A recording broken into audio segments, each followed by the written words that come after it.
So, design team, tell us what these three musketeers will bring. I actually worked with all three of these designers at Facebook. They were some of the top designers at that company. Designed products you probably use, like the profile page and newsfeed and Facebook Home. And I think one of the trends that I've always been interested in that really resonated with me when we sold our company to Salesforce was the influence of consumer software on enterprise software. It's something that it's pretty near and dear to our hearts at Salesforce. We looked at how AI is impacting our lives in the consumer world with Alexa and Siri. And with Salesforce Einstein, we let companies apply AI. Our mission at Quip is really similar. We want to take this consumer product design philosophy to productivity software and enable companies to move on from email and file attachments and kind of the hell of email that we've been living in, for the past decade. And I really love the idea of bringing in kind of people with the consumer product design mentality and seeing how we can improve our work lives. Is anyone else out there getting it really right? This is such a hot, competitive space, and I just want to get a feeling from you of who you see as competition, who you see as friendly fire and helping push your vision towards, the Trellos, the Slacks. Yeah. Who do you really admire? Well, I think those are great examples. Companies like Trello and Slack, I really feel, are on a similar mission, which is, can we be productive without email? Can we move on? It's interesting, if you look at the consumer world, you probably don't email your spouse anymore, you text. If you talk to anyone under the age of 25, they probably use everything but email. They probably have voice messaging. Yeah, they probably have 4 or 5 messaging apps on their phone. But at work, we're still in this workflow of writing on a virtual 8.5 by 11 piece of paper and attaching it to an email.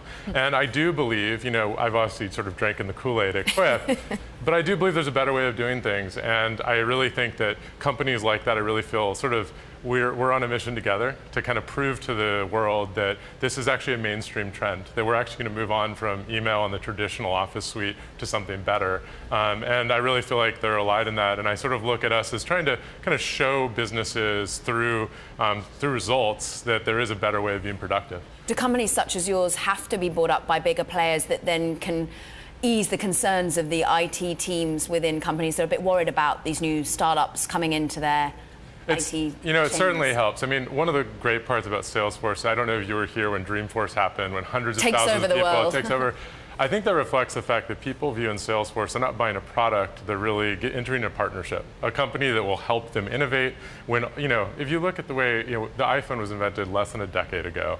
You have AI transforming technology now. If you're a CIO of a company, it's just so intimidating because every year there's a brand new technology trend you need to figure out how to leverage. And I think they view in Salesforce like a partner in that to help them strategize about how to adopt those trends and bring them to their employees. So now with Quip, we're a part of this ecosystem, this single platform that I think a lot of company leaders have really grown to depend on, and it instantly gives us credibility.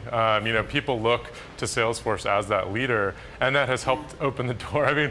There are companies talking to us now that honestly wouldn't have been talking to us before, and I do think that's something you'll see. I think we're a little premature to say consolidation is happening. I think we're still in that innovation stage. People know that email and file attachments aren't the future. I don't know there's one clear winner yet, but I'm really excited to participate in maybe defining what that looks like. Let's talk about unity and variety, because you talked about how you worked with all of them at Facebook. It's sort of bringing back the band back together again, as one of our producers said. What do you think about your old life of Facebook? What do you think about Facebook as it's come up against a real wall of criticism surrounding fake news? Are the algorithms to blame? Could the algorithms be better? You were the CTO.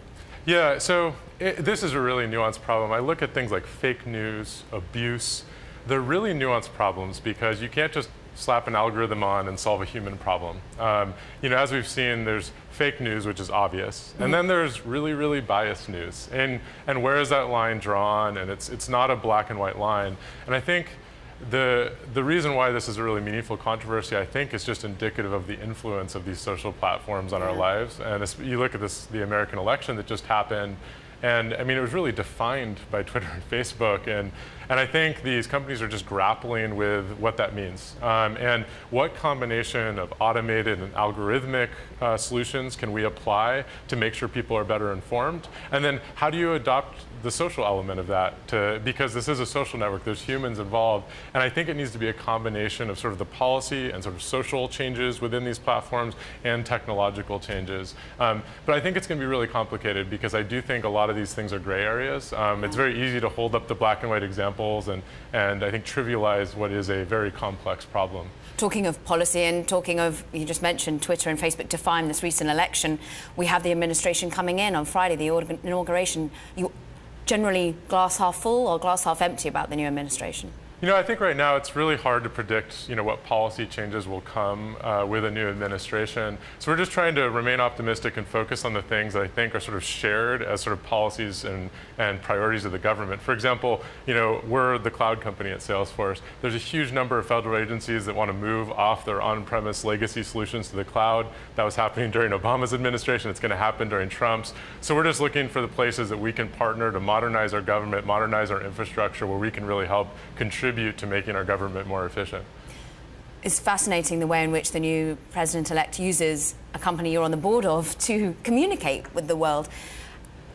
Asking again, half empty, half full, are you optimistic or pessimistic about Twitter at the moment as a business? Well, I'm on the board, so I'm perpetually optimistic about this company because I'm really loyal to it. And I think that I really just believe the thing that, the company's gone through well-documented struggles in the past, but you see the influence it's had on our culture and our society with this past election. I really think that demonstrates kind of, in physics terms, the potential energy that this company has. And I really think what the company's focused on is really focus and be in that place to be up to date, to see what's going on right now. And I think Twitter's pretty unique in that respect, and I really think it's really an important tool in our society. You talk about that focus, and we saw Jack Dorsey just almost set himself New Year's resolutions of saying, tackling abuse, editing, as well as driving conversations and being able to edit your tweets. So there's sort of the 4 key topics he's going to focus on. Can he do that while he's still got 2 jobs? Well, I can't really speak to sort of the internal management of the company, but I can say that what I really appreciate about what we've talked about as a company, as a board, is really focusing on what we do great and what Twitter's great at, which is being in the know, finding out what's going on right now, and being a part of that conversation. And I think that focus will follow through with just like a great user experience, which will mean that the business will follow. And I think it's interesting the fact that you've basically just made an acqui-hire. You've hired a company, 3 individuals, because you thought the talent was there. We've just seen Twitter lose a lot of talent themselves. How is talent in San Francisco? How is talent for companies such as yourselves, such as Twitter? Can they get back the level of talent, or are they going to have to do what you do and start buying other companies to get it?